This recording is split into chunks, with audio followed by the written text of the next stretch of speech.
At the company party, Lauren took a sip from the intern's glass. The very next day, Henry, our workaholic executive assistant, missed a meeting for the first time ever and then completely disappeared. I bought a plane ticket without telling anyone. When the always reliable Henry failed to show up for 3 days straight, whispers began circulating. People said I had finally angered Ms. Vance and gotten myself fired. Months passed. Paperwork piled higher and higher in her office. It wasn't until one day, when a stack of files collapsed, that Lauren finally noticed a resignation letter buried at the very bottom. She tried to call, only to discover she'd been blocked. Some time later, at a business meeting, the mere sight of a partner's assistant from behind was enough to make her lose focus. Lauren chased after him, but Vivian stopped her. "I'm sorry, Ms. Vance," Vivian said coolly. "This is my business partner, and also my beloved husband. Please have some self-respect." It was at the company party held in my honor. I stood beside Lauren, accepting toast after toast from colleagues. Even wine coolers will get you drunk if you drink enough, and soon I felt unsteady on my feet. I reached out to grab Lauren's arm for support, but she sidestepped, and my hand grasped at empty air. Lauren leaned in and whispered sharply, "Henry, we're in public. Don't cross the line." From the side, the intern Edward watched me nervously. "Henry," he said hesitantly, "could you teach me a few things sometime? I want to be as capable as you, so I can stay by Ms. Vance's side." Lauren scoffed. "You're too innocent. Don't let him be a bad influence on you." Her words sent ripples of whispers through the crowd. "I heard Ms. Vance hates it when Henry goes out to close deals. You don't think he uses shady methods, do you? There's been a rumor for a while that she can't stand him. He's only still here because he's a veteran and landed big accounts. But now that she's fully in charge, she could fire him anytime." The sane people who had been flattering me moments ago quietly backed away, afraid of standing on the wrong side. Edward then handed his own half-empty glass to Lauren. She took it without thinking and tipped her head back, finishing the drink. Only then did Edward look at me in panic. "Oh my gosh! I wasn't paying attention and gave Ms. Vance my own glass. I'm so sorry, I'm always messing things up." Lauren froze, then lifted the glass and noticed a faint lipstick mark on the rim. A wave of nausea surged through me. I couldn't stop myself. I threw up. Some of it splashed onto Lauren. She shoved me away in disgust and followed Edward to change. My assistant Ben rushed over to help me up. "Henry, man, when are you and Ms. Vance finally going public? Every Tom, Dick, and Harry thinks they can walk all over you now." I forced a bitter smile. The only reason they dared to was because Lauren gave them the courage. I held the position closest to her, yet our hearts were drifting farther apart. Dazed, I looked at the colleagues watching the drama unfold. Suddenly, I no longer knew why I had worked so hard at this company. The woman who once held me and called me her indispensable right-hand man was now walking away, arm-linked with another man, growing smaller and smaller in my sight. "Henry's finished this time. He actually threw up on Ms. Vance. He'll probably be fired tomorrow." Lauren never mentioned firing me, but she didn't come home that night. Our housekeeper, Arthur, reheated dinner again and again. "Sir, it looks like Ms. Vance isn't coming back tonight. Why don't you eat something?" I picked up the cake and took a spoonful. "Arthur, why does the cake taste so bitter lately?" Arthur sighed. "Sir, maybe you should stop going into the office. It seems she doesn't want you involved in company business anymore." I looked down at the icing. To the best assistant. She had baked a cake for me herself after I landed my first major account, those words written clumsily on top. We'd made a pact. Every time I closed a deal, we'd celebrate like this, just the two of us. The words never changed.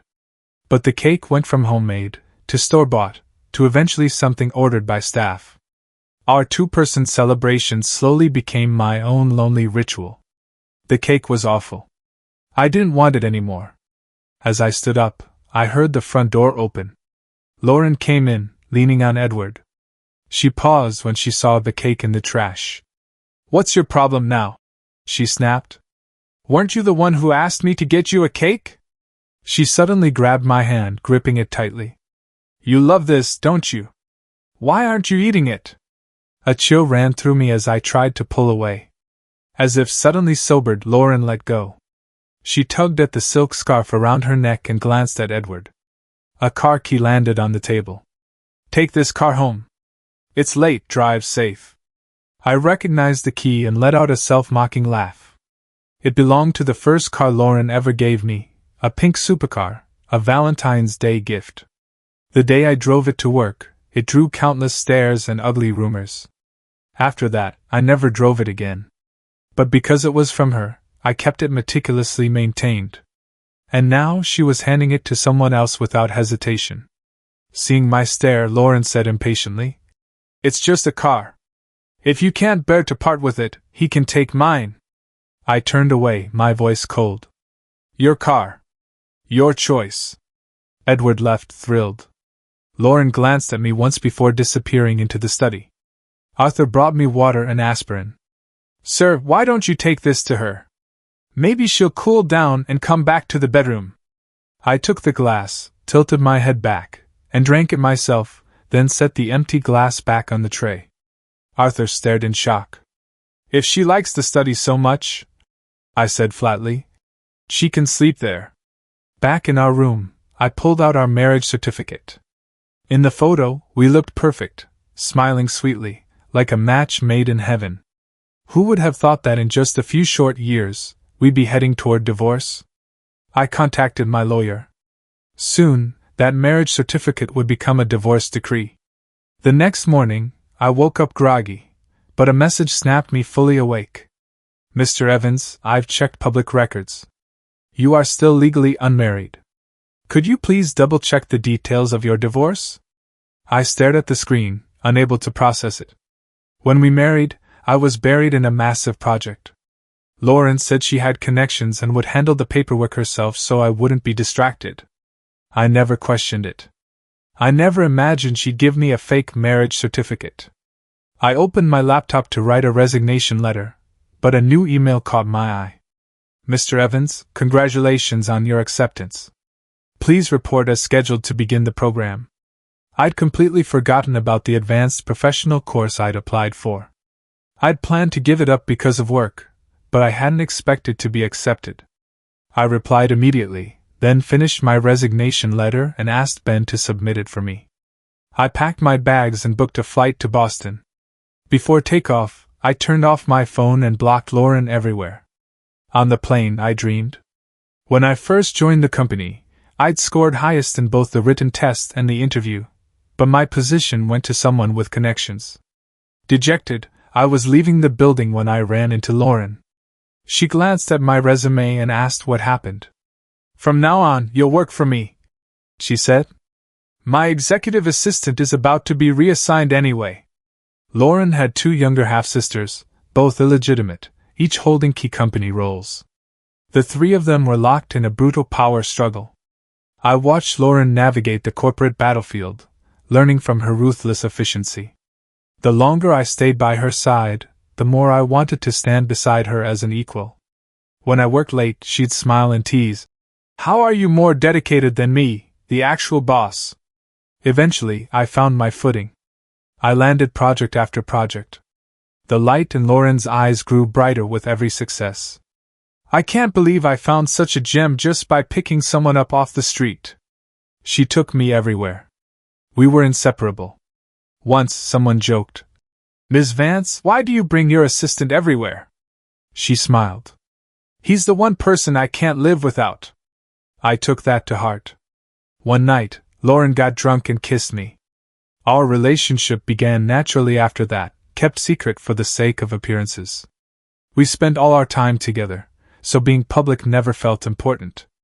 She would hold me and promise, "As soon as I'm truly in charge, you'll walk into this company with your head held high, as my husband."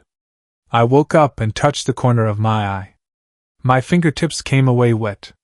To think, even when I left, that promise was never fulfilled. The plane landed. I headed straight to orientation.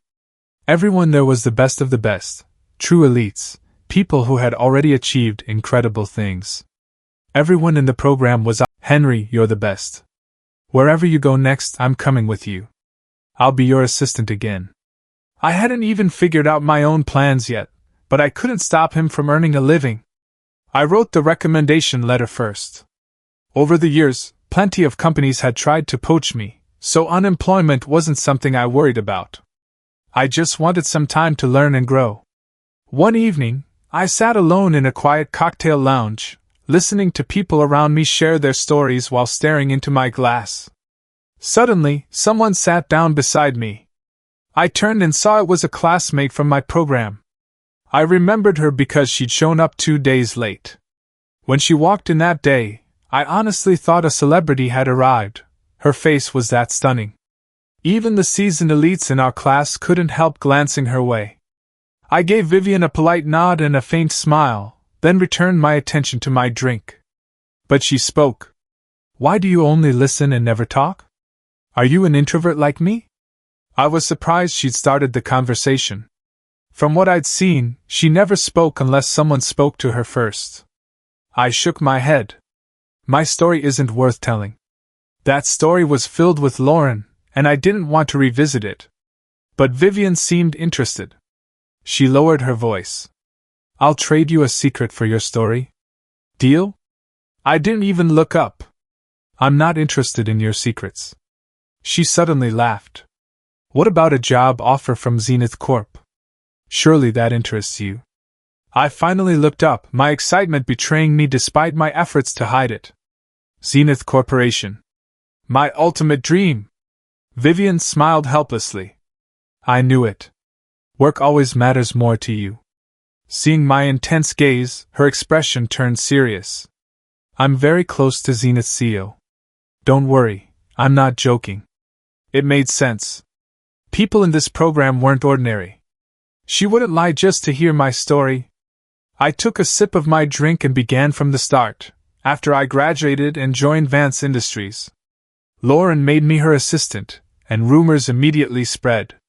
Some people thought I was a parachute hire and went out of their way to challenge me. Printers mysteriously broke whenever I needed them. The water cooler was always empty when I went for a drink. In the cafeteria, the moment I sat down, everyone at the table would stand up and leave. In the company-wide group chat, people openly speculated about my relationship with Lauren. I kept my head down and poured everything into my work. Once people saw that I was genuinely just working hard, and that I rarely spent time alone with Lauren, the gossip slowly faded. When I was first rejected for the job, I thought I was the unluckiest person alive. After meeting Lauren, I often felt like the luckiest. That was when my feelings toward her as my boss quietly changed into something else. I worked harder than ever, afraid to waste that luck. After Lauren's previous assistant was transferred, she must have realized that even without an assistant, her workload hadn't suffered at all. One day, as I brought her coffee, she stopped me. You're a fast learner. I almost didn't notice I had a new assistant. Every morning, documents were ready for her signature. The coffee tasted exactly the same. Her social schedule was perfectly organized. Everything was designed to make her life easier, and it made her pay attention to me. She realized I had potential and began patiently teaching me. I became her date for business events. We went from only seeing each other in her office to being inseparable day after day. Lauren was serious about her work, unlike other spoiled heirs. At first, I didn't understand. Did rich people really need to work this hard? Later, I learned her two half-sisters constantly caused trouble, and their mother favored them. Lauren had to work relentlessly just to hold on to what was hers. My admiration slowly mixed with sympathy. Maybe that saying is true, a man's downfall begins the moment he starts feeling sorry for a woman. I stayed later and later at the office. Every business dinner, I was determined to close the deal. One night, Lauren got drunk at a dinner. She sat beside me, frowning and rubbing her temples, her cheeks flushed. The client across from us kept pushing drinks toward her, holding the glass right in front of her face. Normally, that kind of thing wouldn't happen, but this time, the client seemed determined. As Lauren reached for the glass, I grabbed it and downed it in one gulp. The room went silent. Then panic set in as a red rash spread across my face. I was rushed to the hospital. Lauren stood by my bedside, frowning. You knew you were allergic to hard liquor and still drank it. Are you trying to kill yourself? I smiled faintly. Ending the dinner early was worth it. I'd already seen the client's intentions. Someone had to cause a scene. Lauren admitted me to the ICU for observation and waited outside. The client grew anxious. I just wanted Ms. Vance to have a good time. Who knew her assistant would drink for her? He'll be okay, right? After I woke from a long nap, the contract was signed. Lauren gave me a week off and doubled my salary. That night, she drove me home. Under the dim lights of my apartment building, she gently stroked my hair. Don't be so reckless. No contract is more important than you. Then her wine-scented lips met mine. I stood frozen as she leaned closer, forgetting how to react. Only after she left did I stumble upstairs, covering my face. She had kissed me, this face still covered in red blotches. My phone lit up in the dark room. Stay by my side forever. Will you be my boyfriend? I stared at the ceiling all night, unable to sleep. Later, an investigation revealed the client had been deliberately making things difficult on her mother's orders. Without my allergic reaction, Lauren wouldn't have been able to use the situation to pressure him into signing. Lauren tore up the report and swept the files off her desk. She hugged me tightly. Just wait a little longer. I'm not strong enough to fight her now, but one day, I'll protect you. Besides me, she had no one. After that, Lauren became far more ruthless at the company. Her half-sister's projects failed one after another. Even with their mother's protection, the board eventually forced them to resign in disgrace. The day her mother came to her office, they fought bitterly and parted on terrible terms. The sisters were gone, but the bond between mother and daughter was completely destroyed. During that time, Lauren and I practically lived at the office. Night after night under fluorescent lights, we were partners and each other's only comfort. I thought what we had was irreplaceable. After multiple restructurings, I stayed by her side until the end. The moment she truly took power, she proposed to me. The company needed time to recover. There was no wedding, no honeymoon. Everything was done quietly. But years passed, and our relationship was never made public. New recruits, just like I once was, began appearing by Lauren's side. I just want to cultivate a few more bright minds to lighten your burden, she'd say. Yet every time I saw those young men looking at her with the same admiration I once had, unease crept into my chest.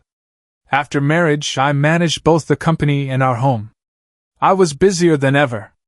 By the time I noticed Lauren had changed, it was already too late.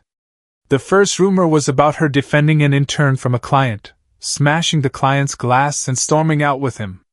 Later, that intern started bringing her homemade lunches every day. I thought she'd refuse. But she didn't. One afternoon, I walked in and saw the intern setting out a meal for her. Lauren glanced at the beautifully. She arranged the delicious-smelling food neatly on her desk, then looked at me with a thoughtful expression. Henry, it seems you've never once made me a home-cooked meal. The intern covered his mouth, stifling a giggle. Henry is all about work. Little things like this are better left to me. I didn't understand. Lauren's lunches had always been catered by a high-end hotel and delivered on time every single day. She'd eaten like that for years. Why was it suddenly not good enough now? That evening I asked Arthur quietly, "Am I a bad husband? Is that why Lauren still won't tell anyone about us?" Arthur tried to comfort me. "Sir, you and Ms. Vance are both extremely busy. Maybe once things calm down, you could suggest taking a break together." I thought about it and agreed. Communication is key in a marriage. I threw myself into work, planning to have a serious conversation with Lauren after closing the next big project. But in the end, the project succeeded, and at the celebration party, Lauren and I reached the end of the road. I tilted my head back and finished the rest of the wine in my glass, then turned to look at Vivian. "So, more dramatic than the usual gossip you hear, right?" Vivian cleared her throat. It's certainly interesting. And a bit foolish. I think Vivian placed a freshly poured glass of wine into my hand. If you decide to join Zenith, you can start whenever you're ready. I'll make the arrangements. It would be an honor to have you. A dedicated employee like you is rare. Then here's to a pleasant partnership. On the way back, I still couldn't quite believe it. I'd just secured my next job. The month-long training program ended quickly. Vivian and I didn't speak again, aside from brief greetings if we happened to pass each other. We would never see each other again, and the person who knew my secret would disappear back into the crowd. Zenith Corp was based in Boston, so I rented an apartment near the office. On my first day, the sky, overcast just moments earlier, suddenly cleared. Pedestrians along the street stopped to look up. My steps felt lighter. It felt like a good omen.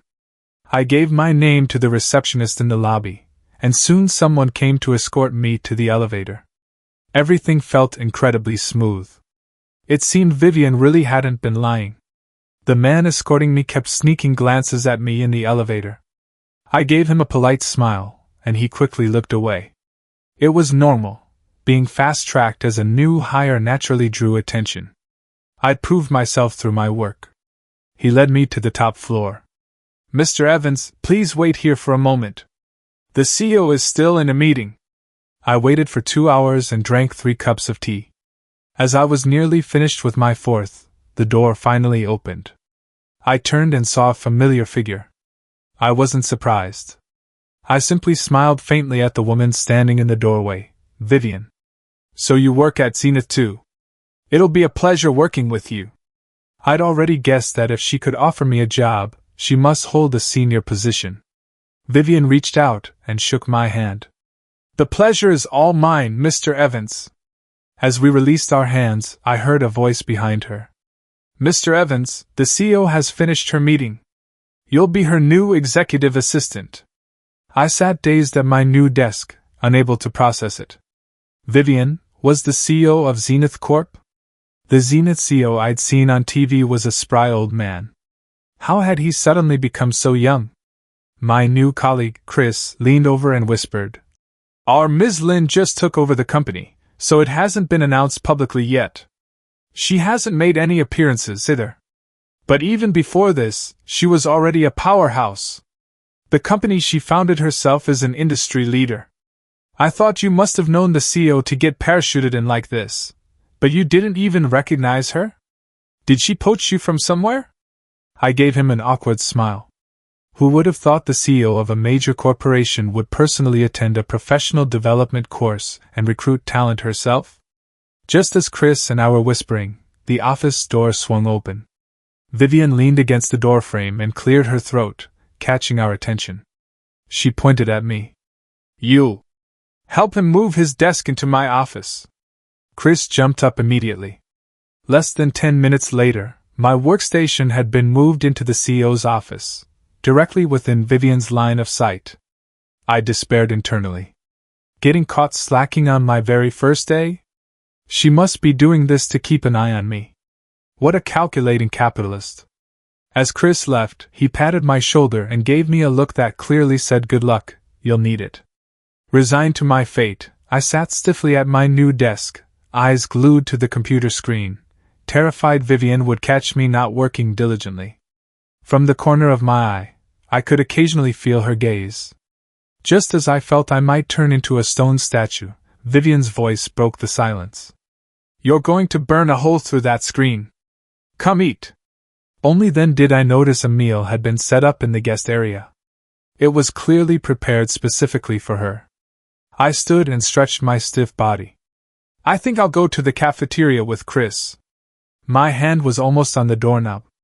Chris went to the cafeteria a long time ago. Do you even know what floor it's on?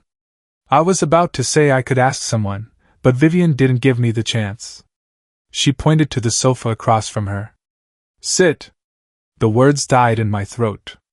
Eating across from your boss is incredibly stressful. I honestly couldn't understand why Edward had enjoyed eating with Lauren so much. I picked up my chopsticks carefully, trying not to make a sound, hoping to fade into the background. The entire meal felt like I was committing a crime. The moment I finished eating and wiped my mouth, there was a knock on the door. Chris peeked in. "Ms. Lin, if there's nothing else, I'm heading down for lunch." I stared in shock at the nearly empty dishes, then looked back at Vivian. She acted as if nothing was out of the ordinary, continuing to eat calmly. I had to admit, she carried an innate air of nobility, the kind cultivated only by wealth and status. Lauren, perhaps due to her upbringing, had always carried a sharper, more ruthless edge. Years of pretending to be incompetent to lower her mother's guard had made her seem spoiled over time. Vivian put down her chopsticks. Instinctively, I grabbed a napkin and handed it to her. "Eating with the boss really brings out the sycophant in you." She took the napkin, then suddenly leaned closer. I felt a soft touch at the corner of my mouth. I froze. Vivian's face was right in front of mine. It felt like I'd been struck by lightning. Wasn't this far too intimate? I shot up and bolted for the door. "Ms. Lin, I need to use the restroom." I didn't dare return to the office. Instead, I waited by Chris's desk. When he came back, I pulled him aside. "Tell me honestly, does Ms. Lin have a one that got away? A childhood sweetheart? An unrequited love?" I pointed at my face. "Do I look like him?" Otherwise, I couldn't explain her strange behavior. Chris stared at me for a long moment, then shook his head vigorously. "I have no idea. I never interacted with Ms. Lin before she inherited the company. Why don't you just ask her?" Following his gaze, I slowly turned around. Vivian was standing right behind me. "I'm sorry," she said. "That was a bit forward of me." I had just let out a sigh of relief when she continued. "But I couldn't help myself." She dragged me back into her office and shut the door. I sat across from her, posture straight. "Ms. Lin, I truly value this job opportunity, but I don't want special treatment just because I resemble someone. I'll work hard. I won't waste the position you've given me." Vivian listened with a smirk playing on her lips. I watched her carefully. She wasn't angry. Good. When I finished, she nodded. "You work hard. I won't interfere." Relieved, I returned to my work. But Vivian seemed to have a lot of free time. Not long after, a cup of coffee appeared on my desk. "Try these new beans." I took a sip and grimaced at the bitterness. A while later, a small cake was placed beside it. "Afternoon snack from the company." I took a bite, and only then did Vivian return to her desk. I finally relaxed when she was called into a meeting. I organized the documents she needed to sign and placed them on her desk. As I turned, I accidentally knocked a book off the corner. When I bent to pick it up, a photograph slipped out. It was a graduation photo. I was about to put it back when my hand froze. Wasn't this my class graduation photo? I spotted a younger, awkward version of myself in the second row. Could Vivian and I have been classmates? That seemed impossible. I couldn't have forgotten someone this beautiful. I examined the photo again carefully. Vivian wasn't in it. A blurry fragment of memory flashed through my mind, too fast to grasp. The door opened. Vivian walked in while I was still holding the photo. Even though it was my photo, guilt washed over me, as if I'd been caught snooping. When I met her gaze, the memory snapped into place. I asked quietly, uncertain, "Did we date?" I'd had a brief relationship during my freshman year of college.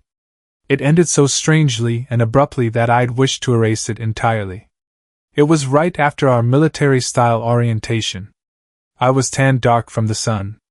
As I walked past the music building, I heard piano music and slipped inside to listen. Vivian back then was different. Short hair, glasses. She sat at the piano, sunlight dancing across the keys with her fingers. She noticed me. "Who's there?" Embarrassed by my tan, I turned and ran. After that, I went often to listen to her play, doing everything I could to lighten my skin. Once I made some progress, I launched a full campaign to win her over. Vivian would always smile helplessly at. She rejected me again and again. But after a full month of my persistence, she finally agreed. Just when I thought I was about to have a romantic college relationship, she disappeared. She truly disappeared. I never saw her again. Eventually, I even began to wonder if that entire memory had been nothing more than something my mind had made up. Now, looking at Vivian standing in front of me, a surge of anger rose in my chest. I threw the book I was holding at her. It grazed her cheek, leaving behind a red mark. And then I froze. I had just assaulted my boss, an unforgivable workplace sin. Vivian bent down calmly, picked up the book and the photo, then walked over to me. "I'm sorry." That was the second time that day I'd heard her apologize. I ignored her, turned around, and went back to my desk, forcing myself to continue working. But after that, Vivian stopped pretending. Sometimes I genuinely couldn't tell whether I was her assistant, or if she was somehow mine. Even Chris noticed something was off between us. "I thought I brought in a well-connected new hire," he joked. "But it turns out he's the boss's crush. I'm on your side, by the way. When you two finally make it official, don't forget to put in a good word for me. Maybe I'll get a few extra vacation days." I didn't think Vivian and I had a future. The memory of telling her everything about my history with Lauren made me cringe so hard I could have built a house out of it. That was, until we went on a business trip to a neighboring city together. The moment the car crashed on the highway, Vivian threw herself over me, gripping me tightly, as if shielding me with her own body. Luckily, we survived. We were injured, but not fatally. Standing beside her hospital bed, I looked down at Vivian lying there in a cast. "You left without a word back then," I said quietly. "And now you're risking your life for me. Is it fun messing with me?" Vivian tried to reach for my hand, but the movement made her wince in pain. "I was suddenly sent abroad," she said softly. "The messages I sent you were never answered. I thought you didn't want to speak to me anymore." I thought back carefully. I had never received any messages. Then it hit me, my old account. One I hadn't used in years. It had been so long that when I tried to log in again, the password was wrong. I didn't bother recovering it. I just created a new one. I sat on the edge of the bed, deflated. Forget it. Maybe it's just fate. Get some rest. I'm leaving. Vivian called out to me. I can't work with this cast on. Shouldn't you move your office into my hospital room so you can report to me on time? And just like that, my workstation was moved, from Vivian's office to her hospital room. After being hospitalized, she became much more fragile. It was always, "This hurts," or "That hurts." I found myself becoming gentler and gentler with her, afraid I might cause her more pain. One day, I fell asleep at my desk. In my haze, I felt someone approach, and a light kiss landed on my forehead. "How could it be fate?" she whispered. "Destiny brought a better version of you back to me. This time, it's my turn to pursue you." I kept my eyes tightly shut, not daring to open them. Vivian's courtship was so grand that the entire company knew she had a crush on someone who wasn't reciprocating. Every time I walked past my colleagues, I feared they'd notice something and I'd become the center of attention. Vivian took me everywhere. At a dinner, someone pushed a glass of wine toward me. Vivian immediately took it away. "Mr. Lee is allergic to alcohol." She didn't drink the wine herself, she simply placed it in front of her, but the message was clear. No one dared force Vivian to drink. Naturally, no one bothered me either. It started raining when we left that night. Vivian was driving me home, but her car couldn't fit down my narrow alley. She took off her suit jacket and held it over her head. "Quick, get under." I ducked beneath it as she shielded me while we ran down the alley. A group of students ran past us. In that moment, I felt like I was back in college again. By the time we reached my building, Vivian's jacket was soaked. I reached out and brushed the rain from her hair. She froze, not daring to move. I wrapped my arms around her neck. "Vivian, you're even more beautiful now than you were back then. Why don't we pick up where we left off in college?" The next day at the office, rumors spread that the boss had finally won over her crush. Chris, that loudmouth, made sure everyone knew by the afternoon that Vivian and I were dating. I never thought about how long this relationship would last. To me, it was about making up for something that had ended far too abruptly. So when Vivian and I got our marriage license, I was still in disbelief. I accompanied Vivian to a business conference. She held my hand the entire time, telling everyone we met that they were invited to our wedding. "I'm going to get some air," I said. As I turned to leave, my eyes scanned the room, and I thought I saw a familiar face. I shook my head. Lauren wouldn't be in Boston. Lauren was distractedly fending off people who came to toast her. "Ms. Vance, I'll send you the collaboration proposal later. Please take a look." She nodded. "Just give it to my assistant." The word caught in her throat. Assistant? She hadn't had one in a long time. The last one had been fired for making too many mistakes. At first, she'd found it amusing, cultivating a delicate flower, watching him bloom. It was fulfilling. Just like Henry. He had been her proudest creation. But sometimes, when a flower bloomed too magnificently, it became boring. So she decided to nurture someone new. She'd forgotten, not every flower was a Henry. When documents piled up with no one to pre-screen them, no one to flag issues, no one to open the signature page. Even when she closed the deal, there was no one whispering excitedly beside her, no one pulling her away to celebrate. Everything became tasteless. She began to miss Henry. When Arthur placed the shredded remains of their marriage certificate, retrieved from the trash, on her desk, panic seized her. She called Henry, only to realize she'd been blocked. He knew the certificate was fake. So he was punishing her with silence. If she went to him now, it would only lead to a fight. Better to let him cool off. She hired more assistants, but none of them were right. A rumor even started. Ever since Henry left, the CEO's assistant position seemed cursed. It was true. Only someone you trained yourself would ever work. She had people search for Henry.